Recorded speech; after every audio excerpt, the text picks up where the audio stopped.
बिस्मिल्लाहिर्रहमानिर्रहीम। अस्सलाम वालेकुम। प्रोग्राम एक्सपर्ट्स में मैं आपको खुशामदीद कहूँगी। नाज़रीन, कुरान मजीद की बेहुरमती के खिलाफ आज मुल्क भर में यौम तक़द्दुस से कुरान मनाया गया और सानिया स्वीडन के खिलाफ पूरे मुल्क में एहतजाजी रैलियाँ निकाली गई और शुरा ने वाक़े की शदीद मजम्मत की है। हुकूमत से स्वीडन के सफ़ीर को मुल्क बदर और मसनूआत का बॉयकॉट करने का मुतालबा किया है। प्राइम मिनिस्टर शहबाज शरीफ ने वाज़े किया है कि सानिया स्वीडन मुसलमानों और ईसाइयों को लड़ाने की साजिश की गई है। अक़वाम मुत्तहिदा इस मामले का नोटिस लेकर मुक़द्दस किताबों से मुतल्लिक़ कानून साजी करे। नाज़रीन, अब अपने सवाल की तरफ बढ़ेंगे। पहला सवाल, जिस इलेक्शन के इनेकाद के मामले पर खदशात बढ़ते जा रहे हैं। वैसे तो हुकूमत की मुद्दत 12 अगस्त को मुकम्मल हो रही है, इसके बाद 2 या 3 माह के अंदर आम इंतखाबात होना है, मगर आज यूरोपीय यूनियन के मुबस्सिरीन ने खदशा जाहिर किया है कि यकीन से नहीं कह सकते कि पाकिस्तान में 2023 में इलेक्शन होंगे या नहीं। उसकी वजह भी उन्होंने ये बताई है कि इंतखाबात से 3 माह पहले हुकूमत और इलेक्शन कमीशन की जानिब से दावतनामा भेजा जाता है, जो अभी तक नहीं दिया गया। तो दूसरी तरफ सीनियर कानूनदान हैं लतीफ़ खोसा, जिन्होंने ऐसे ही खदशात का इजहार किया है और कहा है कि इंतखाबात 2023 में ही नहीं 2024 में भी नहीं होंगे, क्योंकि हालिया दिनों में वफाकी वज़ीर एहसन इकबाल ने एक बड़ा मानी खेज़ बयान दिया है। वो कहते हैं कि अगस्त में हुकूमत चली जाएगी, इलेक्शन कमीशन ने इंतखाबात कराने हैं, अगर इंतखाबात करा सकता है तो करा कर देख ले। अलबत्ता वफाकी वज़ीर कानून ने यकीन दहानी कराई है कि इलेक्शन मुकर्ररा वक्त पर ही होंगे। इसी मुनासबत से एक्सपर्ट्स के लिए पहला और बड़ा सवाल कि इलेक्शन के इनेकाद से मुतल्लिक कन्फ्यूजन क्यों है। पैनल का तारुफ करवा देती हूँ। आज मेरे साथ मौजूद है ब्रिगेडियर रिटायर हारिस नवाज साहब, इम्तियाज़ गुल साहब, नसीम सिद्दीकी साहब और रमीज़ खान साहब। मैं आप सबको खुशामदीद कहूँगी। ब्रिगेडियर साहब, मैं आपसे आगाज़ करूँगी। जिस तरह से मैंने जिक्र भी किया, इलेक्शन इस साल होने हैं या नहीं, एक गैर यकीनी की सूरत हाल है। यूरोपीय यूनियन भी अपने खदशात का इजहार कर रही है। लतीफ़ खोसा जो बयान दे रहे हैं कि उन्हें तो 2024 में भी नज़र नहीं आ रहे हैं, तो आप किस तरह से देख रहे हैं कि ऐसे खदशात का इजहार क्यों किया जा रहा है, जब एक हुकूमत की आईनी मुद्दत ख़त्म हो रही है और उसके बाद जो ड्यू डेट है उस पर इंतखाबात होने चाहिए, लेकिन इस तरह के खदशात का इजहार आपके ख्याल में क्यों किया जा रहा है? देखें, दुआ बात यह है कि बिल्कुल 12 को ख़त्म हो रही है मुद्दत। अगर एक दिन पहले असेंबली डिज़ोल्व होती है तो 90 डेज़, अगर बाद में 12 की होती है तो it is going to be 60 days. Now that is a simple सा जो एक आइन के अंदर लिखा हुआ है।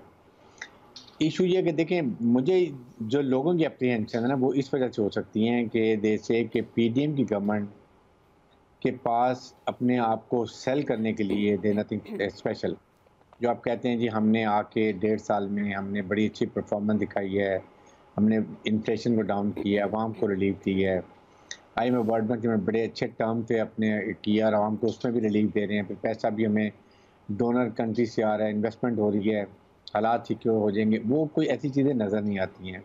फॉरेन डिविडेंड्स भी कम हो गए हैं, एक्सपोर्ट भी कम हो गई है, जिसकी वजह जो हुकूमत जब भी आती है तो वो जाके इलेक्शन में आवाम को बताती है कि हमारे ये स्लोगन्स हैं, हमने देखे ये परफॉर्मेंस है, वी डिजर्व कि हमें आप वोट दें।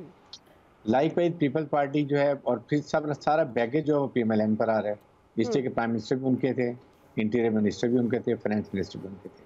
पीपल्स पार्टी ने बड़े अच्छे अपने कार्ड्स खेले हैं और वो बहुत अच्छी जो पहले थे वो कहते हैं कि हमें टाइम पे इलेक्शन चाहिए, कि जी उन्होंने अपनी तैयारी कर ली है, सिंध में भी, बलोचिस्तान में भी, सदर्न पंजाब में भी।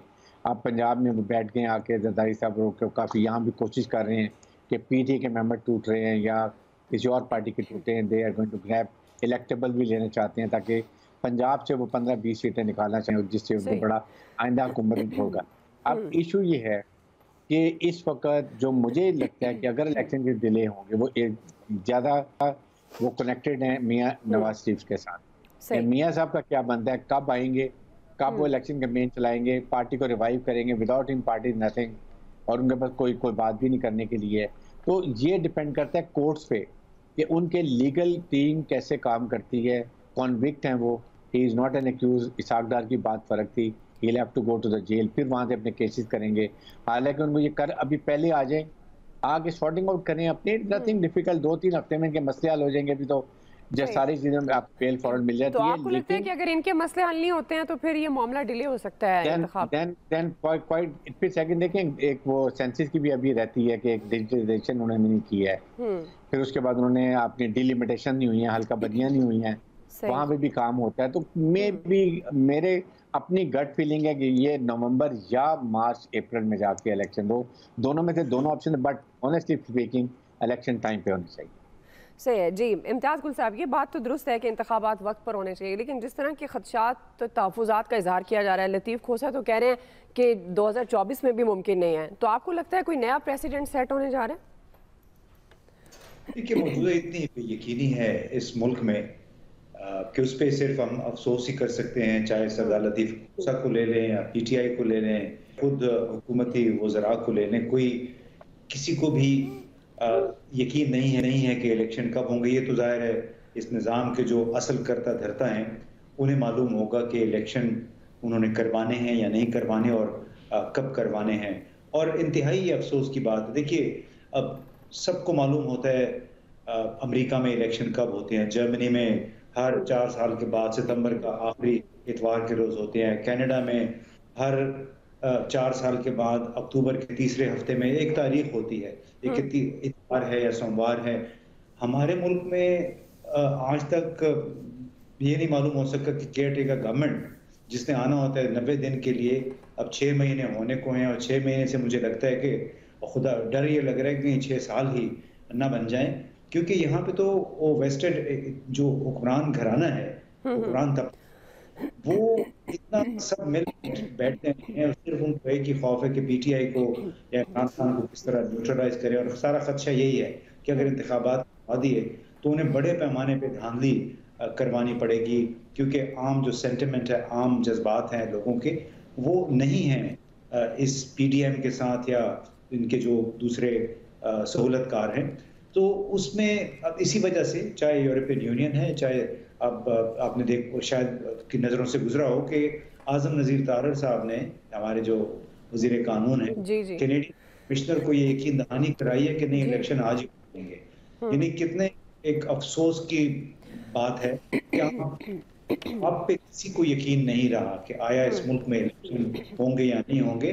तो उसमें मेरा ख्याल है कि ये खुद हुकूमत को बड़े वाज़े तरीके से या हमारी जो एस्टेब्लिशमेंट है उसको वाज़े तौर पे दो टोक अंदाज में लोगों को बताना चाहिए, ताकि वो साख जो खो चुका है पाकिस्तान वो किसी हद तक बहाल हो सके। शायद ये पहला कदम होगा कि अगर हम तमाम धरता जो है वो यकीन दहानी इस तारीख पे जा रही है, इस तारीख पे इलेक्शन हो जाए। ठीक है नसीम सिद्दीकी साहब, ये इतनी यकीन दहानियाँ क्यों करानी पड़ रही हैं जो वज़ीर कानून करा रहे हैं, और लतीफ़ खोसा जो खदशे का इजहार कर रहे हैं उसको आप किस तरह से देखते हैं? आपको लगता है कि इलेक्शन के मामले पर पीपल्स पार्टी के भी ज़ाहिर तहफ़्फ़ुज़ात हैं? खबरें तो ये भी आती हैं कि नून लीग नहीं चाहती, जिस तरह ब्रिगेडियर साहब भी कह रहे हैं कि नवाज शरीफ साहब के लिए जब सारा माहौल साजगार होगा तो फिर इंतखाबात की राह हमवार होगी। तो आपको क्या लगता है कि ये इन तहफ़्फ़ुज़ात खदशात, आपको भी लगता है कि वाकई इंतखाबात वक्त पर नहीं होंगे? दुआ देखें, जब जिस मुल्क के अंदर आइन को तोड़ दिया गया, इस वक्त आइन तो कोई मौजूद नहीं है। आपने देखा कि जिस तरह सुप्रीम कोर्ट के ऑर्डर को हवा में उड़ाया गया, और जब PTI की गवर्नमेंट या इमरान खान कहते थे कि हम असेंबलियाँ तोड़ देंगे, तो ये कहते थे आप तोड़ते क्यों नहीं हैं, आप तोड़े, हम 90 दिन में इलेक्शन करवाएंगे। और जब असेंबलियाँ डिसॉल्व की गई तो उसके बाद आपने देखा कि कैसे लीलत और नार के साथ इन लोगों ने काम लिया है। इन्होंने अजीब व गरीब किस्म की मिसालें पेश की और इलेक्शन नहीं करवाए, क्योंकि इलेक्शन आइन के मुताबिक तो 90 दिन में होना था। उसमें ना बात इधर की थी ना बात उधर की थी। ये कहा जाता रहा कि भाई तमाम मुल्क में इलेक्शन एक साथ होने चाहिए, जबकि आइन में इसका कोई जिक्र नहीं है। तो आइन तो टूट चुका है, तो अब आइन के मुताबिक तो हम एक्सपेक्ट नहीं कर सकते कि 90 दिन के अंदर इलेक्शन होंगे। दूसरी बात यह कि जिस तरह पंजाब में और खैबर पख्तूनख्वा में निगरान गवर्नमेंट है, वो कहने को तो निगरान गवर्नमेंट है, लेकिन वो तो लगती है कि बी टीम्स हैं नून लीग की, जिस तरह वो एक्ट करते हैं, जो काम करने वो आए थे इलेक्शन वो उन्होंने करवाया नहीं, वो ब्रिजेस दूसरे चीज़ों के इफ्तिताह करते फिर रहे हैं या पॉलिसीज़ इवन बना रहे हैं। तो मुल्क में इस वक्त आइन तो मौजूद है नहीं, और अभी भी हमें यही लगता है क्योंकि अपोजिशन पार्लियामेंट में मौजूद नहीं, तो आप अपनी मर्जी की निगरान गवर्नमेंट ला के जो है वो तूल दे सकते हैं। क्योंकि जिस तरह ब्रिगेडियर साहब ने कहा, इम्तियाज़ गुल साहब ने कहा, बिल्कुल दुरुस्त फरमाया कि इलेक्शन का अगर माहौल बनता है तो ये जो हुकूमत का इत्तेहाद है PDM, ये किस मुंह से अवाम के पास जाएंगे। मैंने आज एक प्रोग्राम अवाम में जाके किया है, अवाम तो बड़ी बुरी तरह परेशान है और बड़े बददिल होकर वो इनको बददुआएं देते हैं। जिस तरह महंगाई है, जिस तरह आटे की उनको लाइनों में लगना पड़ता है, आटे के लिए सारा दिन धक्के खाने पड़ते हैं। तो इलेक्शन की तरफ तो जाना इनके लिए बहुत मुश्किल है जब तक इनको श्योरिटी ना मिल जाए कि ये इलेक्शन जीत जाएंगे या इलेक्शन जीतने के काबिल हो जाएंगे। तो इसीलिए ये जो अपनी अपोजिशन पार्टी है पीटीआई, उसको पूरी तरह दबाने की कोशिश कर रहे हैं। मैं तो कहता हूँ कि 9 मई के जो वाकयात हुए थे, कोई भी ज़ीशऊर पाकिस्तानी उनकी जो है हिमायत नहीं कर सकता। उसमें जो भी शरपसंद शामिल थे उनको सजा दें। वो कितने लोग हैं, 5,000, 6,000, 8,000, लेकिन पीटीआई को वोट देने वाले 1.5 करोड़ लोग थे। उसके अलावा ओवरसीज हैं करोड़ों लोग जो है, उनके दिल पीटीआई चेयरमैन और पीटीआई के साथ धड़कते हैं। अगर आप उनको बिल्कुल सियासत से बाहर कर देंगे, तो हम पहले भी एक तजुर्बा कर चुके हैं, जब इधर तुम उधर हम वाला नारा लगा था और एक मेजॉरिटी पार्टी को आपने इलेक्शन से और सारे प्रोसेस से बाहर किया था, तो पाकिस्तान को कितना बड़ा नुकसान उठाना पड़ रहा था। तो आज भी जो कुछ हो रहा है हमें नजर आ रहा है, आपको नजर आ रहा है, हम तमाम चीजें समझ रहे हैं, अवाम तमाम चीजें समझ रही है और हम बुराई की तरफ ही जा रहे हैं। सियासी अदम इस्तेकाम बढ़ता चला जा रहा है। अभी भी जो IMF का लोन आपको स्टैंड बाई मिलने वाला है, उससे कोई हमारी मईशत बहुत बेहतर नहीं हो जाएगी। वो वज़ीर आज़म साहब ने खुद फरमाया कि वो तो एक इंजेक्शन है, या हमें थोड़ी सांस लेने का मौका मिलेगा। तो जब आप 2-4 सांसें ले लेंगे तो उसके दोबारा आपको ऑक्सीजन की जरूरत पड़ जाएगी। मेरे ख्याल से तमाम सियासतदानों को मिलजुल के बैठना चाहिए और मामले का हल निकालना चाहिए। ये जो नफरतों के बीज बो दिए गए हैं और इतने आगे चले गए हैं, इससे मेरे ख्याल से एक कदम सबको पीछे हटना पड़ेगा। मैं पिछले आपके प्रोग्राम्स में भी 9 मई से पहले मैं ये कहता रहा कि जो मामलात जिस तरफ जा रहे हैं, मुझे एक बहुत बड़ा सानिया होता हुआ नजर आ गया है, और वो नजर आ भी गया और वो हो भी गया, जो कि इररिपेयरेबल है। तो अभी भी मामलात उसी तरफ जा रहे हैं। नफरतें बहुत बढ़ती जा रही हैं, घुटन बहुत बढ़ती जा रही है।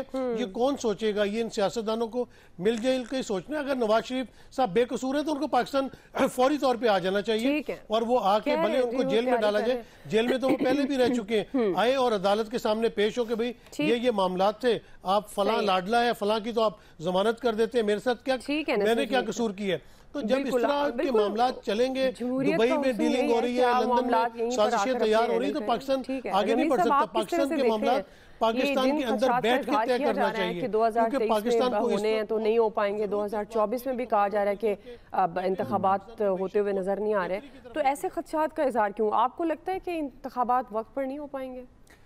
देखिए, कुछ रोज़ कबल मेरी इरफान कादर साहब से बात हुई और उनको मैंने यही सवाल पूछा कि इलेक्शंस कब होंगे। उन्होंने कहा देखते हैं जी, इलेक्शन कमीशन कब इलेक्शंस करवाता है। तो मैंने कहा इलेक्शंस के तो मुकर्रर वक्त की डेफिनेशन जो है वो कॉन्स्टिट्यूशन में बड़ी प्री डिफाइंड है, उसको किस तरह से आप उसके अंदर से किस तरह आप लूप होल निकालेंगे। उनका जवाब था कि पंजाब इलेक्शंस का आपने हाल देखा है, तो जो पंजाब इलेक्शंस का हाल है तो वो इसका भी हो सकता है। अब एक प्रेसिडेंट तो सेट हो गया है, और यही यहाँ पे बैठे एक्सपर्ट्स और बाकी जो मुबसरीन है वो कहते थे कि जब आप एक प्रेसिडेंट सेट कर देते हैं, फॉर टाइम्स टू कम उसकी एग्जाम्पल्स कोट होती हैं, और वो फिर एक ऐसी नवीद बन जाता है जो आइंदा आने वाली हुकूमतों को एक बहुत बड़ा एडवांटेज देता है। यहाँ पे तो मामला कुछ और हो गया। यहाँ पे तो उसी हुकूमत है जिसने पहले पंजाब इलेक्शंस को रोका, अब वो नेशनल इलेक्शंस के ऊपर जा रही है कि इलेक्शंस को किस तरह से मैनेज किया जाए कि उसका जो आउटपुट है वो इनके लिए फेवरेबल हो। अभी जो बुनियादी मसले हैं वो ये है कि इनकी जो अवाम में पजीराई है वो ऑल टाइम लो है। आप किसी भी इशारे को देख लें, किसी भी फैक्ट और फिगर को देख लें, किसी भी स्टैटिस्टिक्स को देख लें, तो आपको आइडिया होता है कि हुकूमत की पिछली जो 1 और सवा साल की परफॉर्मेंस है उसमें सिर्फ हुकूमत ने जो एक नैरेटिव बनाया था कि हम सियासत नहीं रियासत बचाने आए हैं, तो उसमें तो अब ऐसा लगता है कि ये रियासत का मतलब उनकी अपनी रियासतें थी,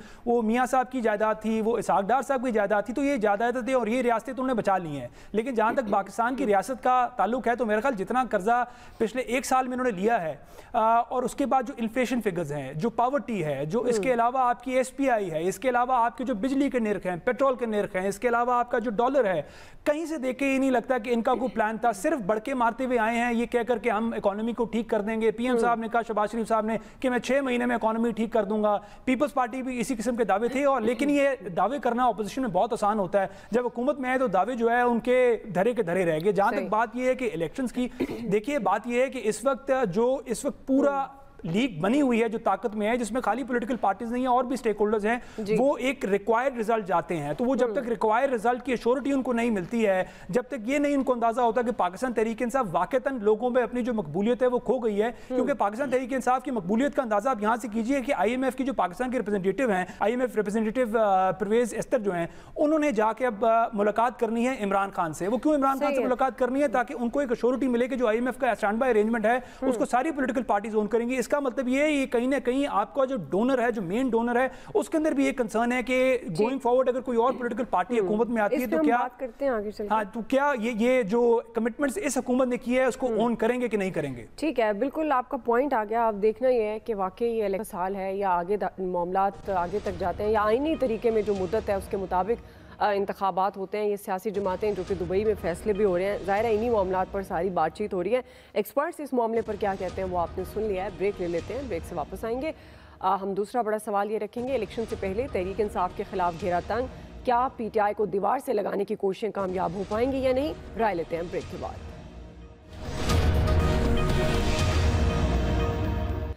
नाज़रीन, सानिया 9 मई के वाक़यात के बाद तहरीक इंसाफ की कानूनी और सियासी मुश्किलात में इजाफा देखने में आ रहा है। चेयरमैन पीटीआई को 9 मई के हमलों के मुतअद्दिद मुकदमात में नामजद किया गया है और हुकूमत ने उनके खिलाफ मुकदमात फौजी अदालतों में चलाने पर भी गौर शुरू किया है।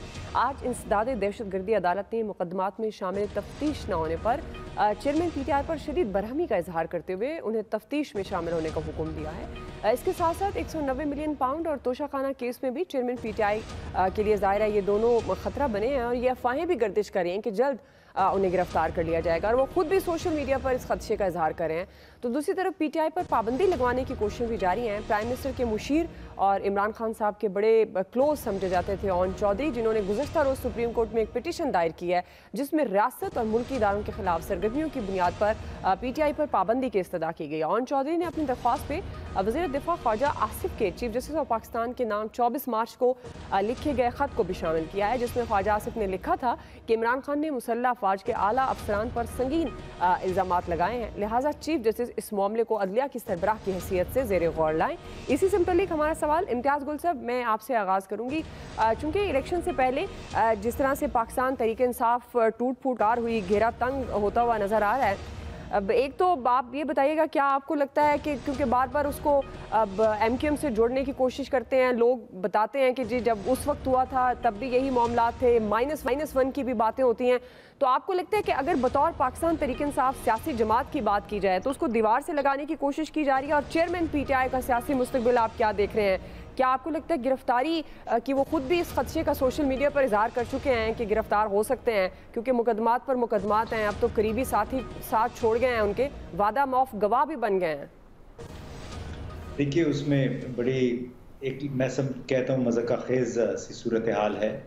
वो आपने सुना होगा, कहावत है कि झूठ इतना ना बोलें कि वो सच लगना शुरू हो जाए, या सच इतना इस अंदाज में ना बोलें कि वो झूठ लगना शुरू हो जाए। तो इस वक्त आप जिस अदालत की आप बात कर रहे हैं, उसी अदालत में जज साहब ने ये कहा, जो दहशतगर्दी की अदालत के जज ने इमरान खान से ये कहा कि कानून पे अमल दरामद बड़ा ज़रूरी है।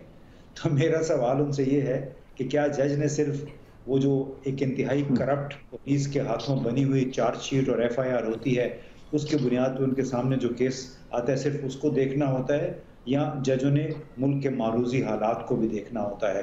मारूजी हालात क्या हैं?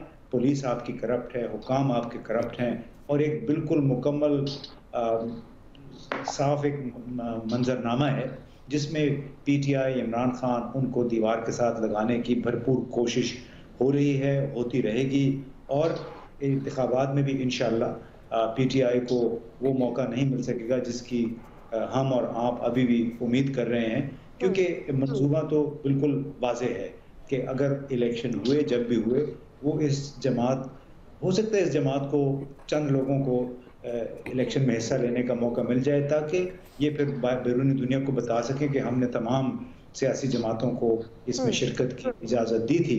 लेकिन मैं नहीं समझता कि ये कोई आसानी से तमाम, अगर इमरान खान ने मसलन 100 उम्मीदवार नामजद करी तो 100 के 100 को इजाज़त मिलेगी, कतन नहीं मिलेगी, क्योंकि मनसूबाबंदी ये बिल्कुल वाज़ेह है। लिहाजा हमें ये तमाम बहस जो है वो फरूई हो चुकी है कि इमरान खान दीवार के सामने गिरफ्तार होंगे, नहीं गिरफ्तार हो भी जाएंगे, और ये गिरफ्तार ना भी हुए फिर भी PTI के लिए आइंदा इलेक्शन में जब भी हों कोई चांस नहीं है। सही है जी। ब्रिगेडियर साहब, आप किस तरह से देखते हैं? ये बात तो दुरुस्त है, जमहूरी निज़ाम में किसी भी सियासी जमात को दीवार से लगाना नहीं चाहिए, लेकिन जो सानिया 9 मई को मद्देनज़र रखें तो जो मामलात देखने में आए, जाहिर है वो एक बहुत बड़ी नाकामी वहाँ से शुरू हुई। पाकिस्तान तहरीक इंसाफ जिस तरह से टूट फूट का शिकार हुई और अब यहाँ तक मामलात पहुँचे हैं, ये वो 9 मई से उनका आगाज़ हुआ। तो आप किस तरह से देख रहे हैं कि क्या पाकिस्तान तहरीक इंसाफ आइंदा इंतखाबात में आपको लगता है कि शामिल हो सकेगी, जिस तरह जिन खदशात का इजहार किया इम्तियाज़ गुल साहब ने भी, और आप देखते हैं कि चेयरमैन पाकिस्तान तहरीक इंसाफ जिस तरह मुकदमात पर मुकदमात, और अब तो डायरेक्ट बहुत से मुकदमात जो 9 मई से लिंक्ड हैं बतौर मास्टरमाइंड के, सहूलतकार के, उनमें भी वो नामजद हैं, तो आपको लगता है कि गिरफ्तारी करीब है? क्या आप उनका मुस्तकबिल भी देख रहे हैं? देखें, दुआ बात यह है कि आपने 25 मई 2022 से एक नैरेटिव बिल्ड किया और वो total anti establishment, anti army किया, और आपको जिसमें आपने सारे प्लान आर्मी अगेंस्ट किया, मीर जाफर, मीर सादक, जानवर, फिर जन बाजवा कोर्ट मार्शल करें, फिर जन फैसल नसीब, कितने डेकोरेट ऑफिसर की बात की, फिर एंड में 9 को कहते जन Asim Munir is doing everything. So आपने सियासी लड़ाई तो लड़ी नहीं है। ये मैंने हमेशा प्रोग्राम में कहा कि सियासी लड़ाई सियासी तरीके से करें। You can criticize political government जो हेल्म ऑफ अफेयर में है, आप उनकी बात करें, उनको आप कहने करें जो करने, जन मुलाकात करनी है, जन बाजवा से करनी है, भाई आप उनसे, जमनी से आप बैठे हैं, आप कहते हैं जी okay I am ready for discussion. आप ईगो सियासत में नहीं होती है। 9th में जो आपको किया है, आपने ये खुद सारा किया, प्लान किया, और वो अल्टीमेटली वो आपने एग्जीक्यूट किया, एंड नॉट रियलाइजिंग कि इसके आफ्टर इफेक्ट क्या होंगे। आपकी पॉलिटिकल पार्टी इतनी स्ट्रॉन्ग, पॉपुलर पार्टी, आराम से अक्टूबर में, नवंबर में इलेक्शन भी होते हैं ना, नॉर्मल रूटीन में ही कोड़ा वाने, तो आपने अपने पाँव पर खुद कुल्हाड़ी मारी। उसके बाद आपने आके ओन रिस्पॉन्सिबिलिटी भी नहीं की। या तो आप कहेंगे जी मैंने किया, मैं जिम्मेदार हूँ, मेरे लोगों को छोड़ दें, मैं आई फेस ऑल चैलेंजेस, वो भी आपने नहीं किया। आपने कहा जी मैं तो अंदर था, मुझे पता ही नहीं है। उसके बाद इस स्टेज के ऊपर आके जब आपके केसेस बने, आपने देखा अलकादर यूनिवर्सिटी केस इज काफ़ी सीरियस है।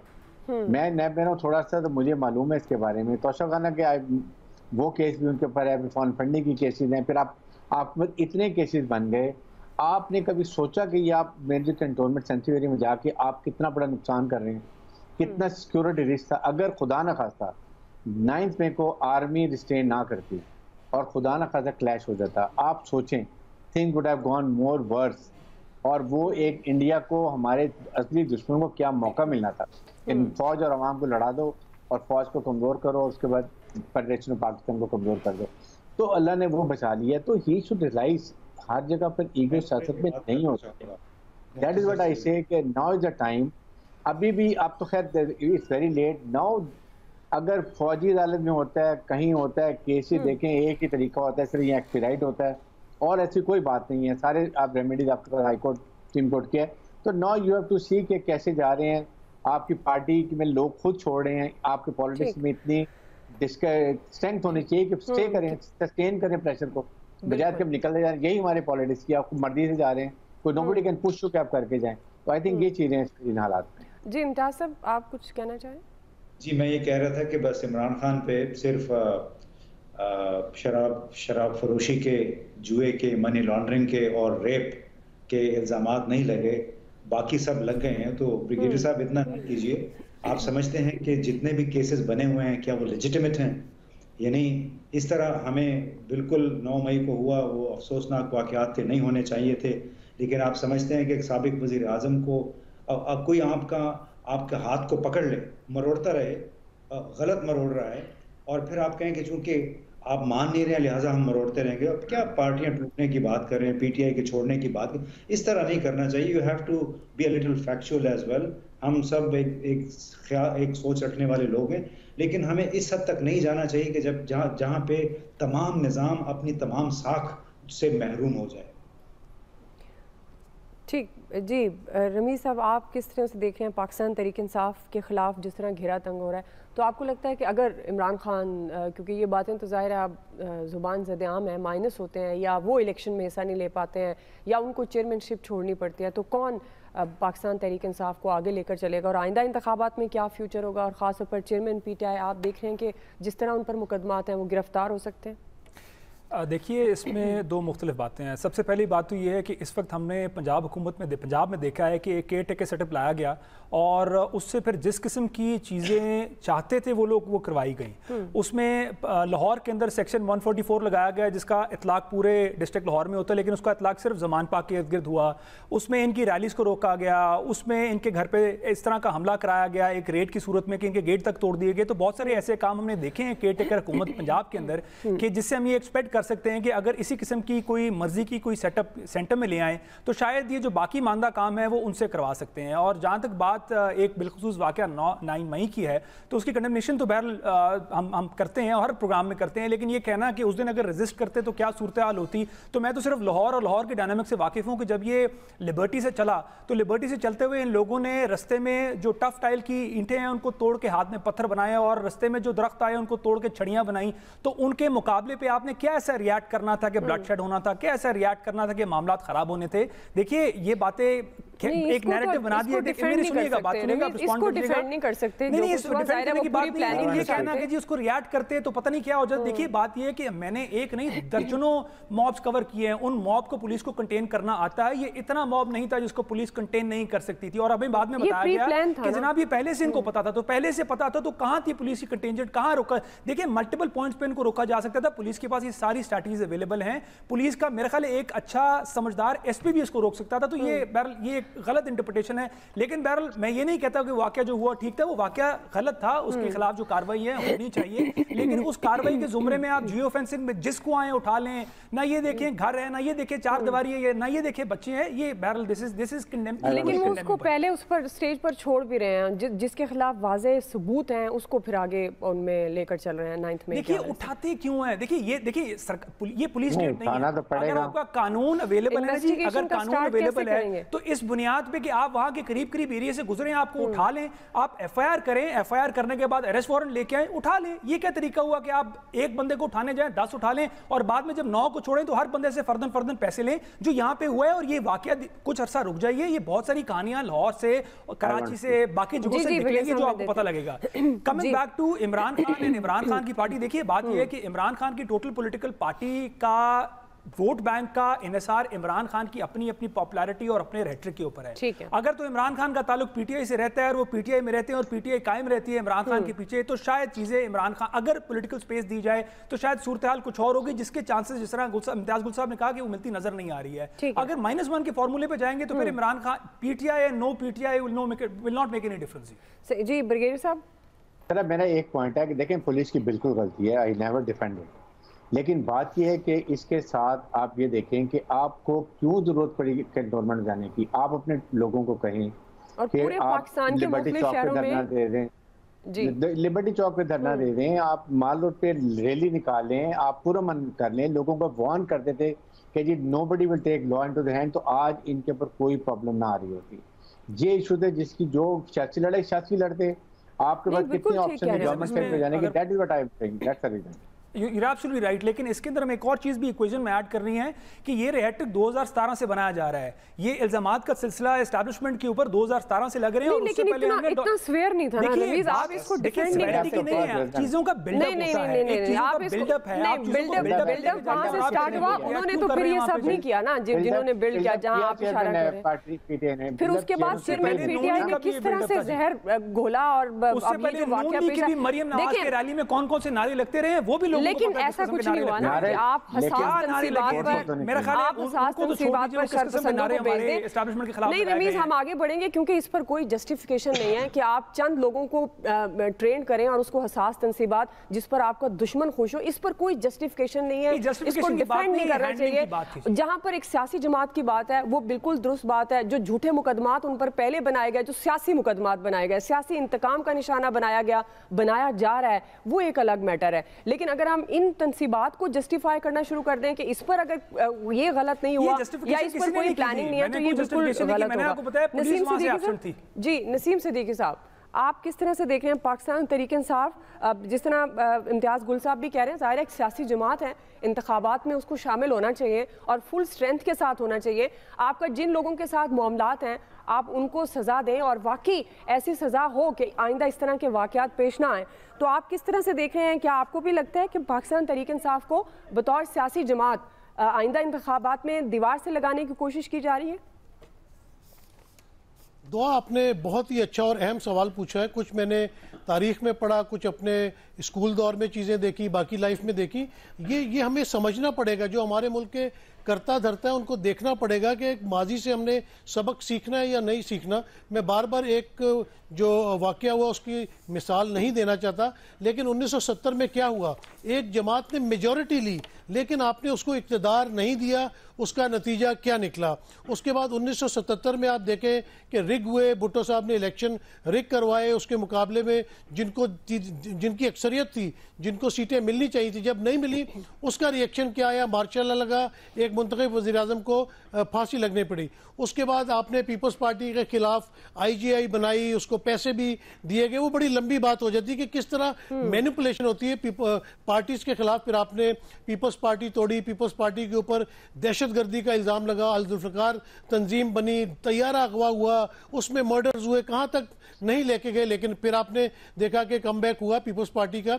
हालांकि उसमें से आपने बड़े बड़े लेजेंड्स को, जो स्टॉलवर्ड्स थे, उनको तोड़ा। उस वक्त के बड़े नाम थे, जितोई साहब, पीरजादा साहब, हनीफ रामे, मौलाना कौसर न्याजी, सब लोग पार्टी छोड़ गए, लेकिन पीपल्स पार्टी आज भी कायम है। फिर एक वक्त आया कि आपने नून लीग के साथ भी यही सलूक हुआ। 99 में तैयारा अगवा का केस बना, दहशत गर्दी के केस बने, कौन कौन से केसेस नहीं बने और उनकी पार्टी को तोड़ा गया। बीच में से काफ लीग निकली, अभी भी इसी तरह के मामला चल रहे हैं। सियासी पार्टियों के अंदर ये जोड़ तोड़ और नई पार्टियां बनानी, ये जो भी एस्टेब्लिशमेंट का रोल है, इसको भी तो देखना पड़ेगा ना, उन्हें भी तो सोचना पड़ेगा। वो बेशक अपना पर्दे के पीछे रह के काम करते हैं, लेकिन जो काम होते हैं उसका नतीजा क्या निकलता है जब आप फ्रस्ट्रेशन बढ़ाएंगे। जिस तरह आप कह रही थी 9 मई के वाकयात को, मैं आपकी बात से बिल्कुल सहमत हूं कि हमको बिल्कुल डिफेंड नहीं करना चाहिए। जो हुआ गलत हुआ, जो शरपसंद थे, लीडर थे, रहनुमा थे, कारकुन थे, उनको कैफरे किरदार तक पहुंचाना चाहिए। लेकिन आपने एक मुंतखब हुकूमत का किस तरह साजिश के तहत आप अदम एतमाद लेके आए, किस तरह सिंध हाउस में मंडी लगी और आपने एक मुंतखब हुकूमत को ख़त्म किया जिसकी सबसे ज़्यादा मेजॉरिटी थी पार्लियामेंट के अंदर। तो क्या वो गुस्सा नहीं करेंगे, क्या उनके अंदर एंगर पैदा नहीं होगा? मुझे याद है कि डेविड कैमरॉन की बहुत ही अक्सरियत के साथ उनकी गवर्नमेंट थी, लेकिन उन्होंने जब अपनी गवर्नमेंट छोड़ी तो थेरेसा मे उनकी जगह आ गई। उसके बाद बोरिस जॉनसन आए, आज ऋषि सुनैक है। तो जिस पार्टी की मेजॉरिटी है आप उसको कम करके और इस तरह की मैनिपुलेशंस करेंगे तो डेफिनेटली वोटर को भी गुस्सा आता है, अवाम को भी गुस्सा आता है। फिर जो आपने कहा कि पाकिस्तान दिवालिया के करीब जा रहा था, जो नैरेटिव बनाया, ये तो गलत वो भी गलत था, क्योंकि ये तो प्लानिंग की गई है ना, ये उस वजह से तो नहीं हुआ। ये आपकी बात दुरुस्त है, क्योंकि हमारे मुल्क में हमारी तारीख ही गई है, किसी हुकूमत को चलने नहीं दिया जाता। और जिस प्लानिंग से हुआ था, तहरीक अदम एतमाद भी प्लानिंग से हुई थी, 25 मई भी प्लानिंग से हुआ था, चाहे वो हमारा सेनेट है। सेनेट में क्या होता है, सेनेटर बिकते हैं, सब कुछ होता है हमारे मुल्क में, ये सब होता है। जिन ममालिक की एग्जांपल आप दे रहे हैं वहाँ तो बड़ी आइडियल सिचुएशन है ना, वहाँ पर अखलाकियात की बड़ी कदर होती है। अनफॉर्चुनेटली हमारे यहाँ नहीं है। लेकिन जो कुछ सानिया 9 मई को हुआ वो इन चीज़ों से लिंक नहीं करता, उसके लिए तो एक और तरह का माइंड सेट था। बहरहाल आपका अपना ब्रेक लेते हैं, ब्रेक से हम वापस आएंगे। हमारा तीसरा सवाल मुआहदे से पहले IMF वफ्द की प्रोग्राम पर यकीन दहानी के लिए सियासी जमातों के नुमाइंदों से मुलाकातें, क्या तमाम सियासी जमातें IMF प्रोग्राम पर जमानत फराहम करेंगी, ये हम सवाल रखेंगे। राय लेते हैं ब्रेक के बाद। वेलकम बैक नाज़रीन। IMF से स्टाफ लेवल मुआहदे के बाद हुकूमत की जानिब से ये दावे सामने आए हैं कि महंगाई कम हो गई है, स्टॉक मार्केट तारीखी बुलंदी पर है और डॉलर भी धड़ाम से नीचे गिर गया है और इस कौम को मुबारकबादें भी दी गई, बड़ी खुशी का इजहार भी किया गया। मगर आज हुकूमत के अपने इदारा शुमारियात ने तमाम दावों की कलई खोल दी है और बताया है कि हफ्ते महंगाई बढ़कर 28% होगी। चीनी समेत 24 अशिया ज़रूरिया महंगी हो गई हैं, डॉलर भी ऊपर जाना शुरू हो गया है, स्टॉक मार्केट में भी उतार चढ़ाव देखने में आ रहा है।